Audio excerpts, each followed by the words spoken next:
Hello everyone, welcome back to all in one Kannada YouTube channel. ವೀಕ್ಷಕರೇ, ಗಮನವಿಟ್ಟು ದಯವಿಟ್ಟು ಈ ವಿಡಿಯೋನ ಪೂರ್ತಿ ಕೇಳಿ. ಪ್ರತಿದಿನ ನಾವು ಮಾಡುವ ಈ 5 ತಪ್ಪುಗಳು ನಿಮ್ಮನ್ನು ನಿತ್ಯ ರೋಗಿಯನ್ನಾಗಿ ಮಾಡುತ್ತದೆ. ಹುಷಾರು. ಪ್ರತಿದಿನ ಇಂತಹ ಆಹಾರಗಳನ್ನು ಸೇವನೆ ಮಾಡುವುದರಿಂದ ನಿಮ್ಮನ್ನು ರೋಗಿಯನ್ನಾಗಿ ಮಾಡುತ್ತದೆ.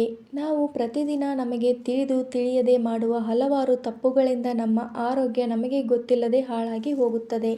ಆದರೆ ಅದು ನಮಗೆ ತಿಳಿಯುತ್ತಿಲ್ಲ. ಈಗಿನ ಕಾಲದಲ್ಲಿ ನಾವು ಸೇವಿಸುವ ಆಹಾರಗಳೇ ನಮ್ಮ ಆರೋಗ್ಯವನ್ನು ಹಾಳು ಮಾಡುತ್ತದೆ. ಸ್ನೇಹಿತರೆ, ಇವತ್ತಿನ ವಿಡಿಯೋದಲ್ಲಿ ತಿಳಿಸಿಕೊಡುವ ಆಹಾರಗಳನ್ನು ಸಾಧ್ಯವಾದಷ್ಟು ಕಡಿಮೆ ತೆಗೆದುಕೊಳ್ಳಲು ಪ್ರಯತ್ನಿಸಿ. ಅಂತಹ ಆಹಾರಗಳು ಯಾವುವು ಎಂಬುದನ್ನು ಈ ವಿಡಿಯೋದಲ್ಲಿ ತಿಳಿದುಕೊಳ್ಳೋಣ ಬನ್ನಿ. ಮೊದಲನೆಯದಾಗಿ, ಕರೆದ ಆಹಾರ ಸೇವನೆ ಸಾಧ್ಯವಾದಷ್ಟು ಕಡಿಮೆ ಮಾಡುವುದು ಒಳ್ಳೆಯದು. ಅದರಲ್ಲೂ ತುಂಬ ಸಲ ಒಂದೇ ಎಣ್ಣೆಯಿಂದ ಕರೆದ ಆಹಾರ ಪದಾರ್ಥಗಳು ಆರೋಗ್ಯಕ್ಕೆ ತುಂಬಾ ಡೇಂಜರ್ ಅಂತಲೇ ಹೇಳ್ಬೋದು.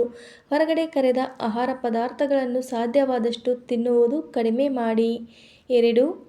ಎರಡು, ನೀವು ಆರೋಗ್ಯವಾಗಿರಲು ಹಾಗೂ ಯಾವಾಗಲೂ ತೆಳ್ಳಗೆ ಇರಬೇಕು ಎಂದು ನೀವು ಬಯಸುವುದಾದರೆ ಖಂಡಿತ ರಾತ್ರಿ ಹೊತ್ತು ಅನ್ನ ಸೇವನೆಯನ್ನು ನಿಲ್ಲಿಸಬೇಕು.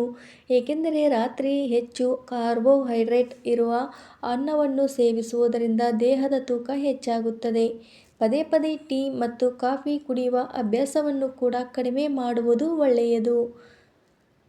ಕೂಲ್ ಡ್ರಿಂಕ್ಸ್, ಪ್ರೊಸೆಸ್ ಮಾಡಿದ ತಿಂಡಿ ತಿನಿಸುಗಳನ್ನು ಹೆಚ್ಚು ಸೇವನೆ ಮಾಡಬಾರದು ಹಾಗೂ ಸಿಹಿ ತಿಂಡಿಗಳನ್ನು ಕೂಡ ಹೆಚ್ಚು ಸೇವನೆ ಮಾಡಬಾರದು. ಇದರಿಂದ ಆರೋಗ್ಯ ಹದಗೆಡುತ್ತದೆ. ಪ್ರತಿದಿನ ನಿಮಗೆ ಹೊರಗಡೆ ಊಟ ಮಾಡುವ ಅಭ್ಯಾಸವಿದ್ದರೆ ಸಾಧ್ಯವಾದಷ್ಟು ಕಡಿಮೆ ಮಾಡಿ. ಏಕೆಂದರೆ ಮನೆಯ ಊಟ ಮಾಡುವುದರಿಂದ ಆರೋಗ್ಯ ಚೆನ್ನಾಗಿರುತ್ತದೆ. ಹೊರಗಡೆ ಊಟ ಯಾವಾಗಾದರೂ ಒಮ್ಮೆ ಮಾಡುವುದರಿಂದ ಏನು ತೊಂದರೆ ಆಗುವುದಿಲ್ಲ.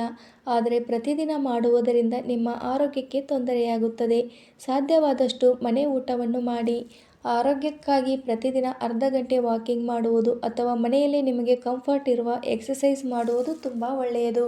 ಕುಳಿತಲ್ಲೇ ಕುಳಿತುಕೊಳ್ಳುವುದರಿಂದ ದೇಹದ ತೂಕ ಹೆಚ್ಚಾಗುತ್ತದೆ. ಇದರಿಂದ ಆರೋಗ್ಯದ ಸಮಸ್ಯೆಗಳು ಕೂಡ ಉಂಟಾಗುತ್ತದೆ. ವೀಕ್ಷಕರೇ, ಈ ಮಾಹಿತಿ ನಿಮಗೆ ಇಷ್ಟವಾಗಿದೆ ಎಂದು ಭಾವಿಸುತ್ತೇನೆ. ಈ ಮಾಹಿತಿ ಇಷ್ಟವಾಗಿದ್ದಲ್ಲಿ ವಿಡಿಯೋಕ್ಕೊಂದು ಲೈಕ್ ಮಾಡಿ ಹಾಗೂ ಈ ಥರ ವಿಡಿಯೋಸ್ಗಳಿಗಾಗಿ ನನ್ನ ಚಾನಲನ್ನು ಸಬ್ಸ್ಕ್ರೈಬ್ ಮಾಡಿ. ವಿಡಿಯೋ ನೋಡಿದ್ದಕ್ಕಾಗಿ ಧನ್ಯವಾದಗಳು.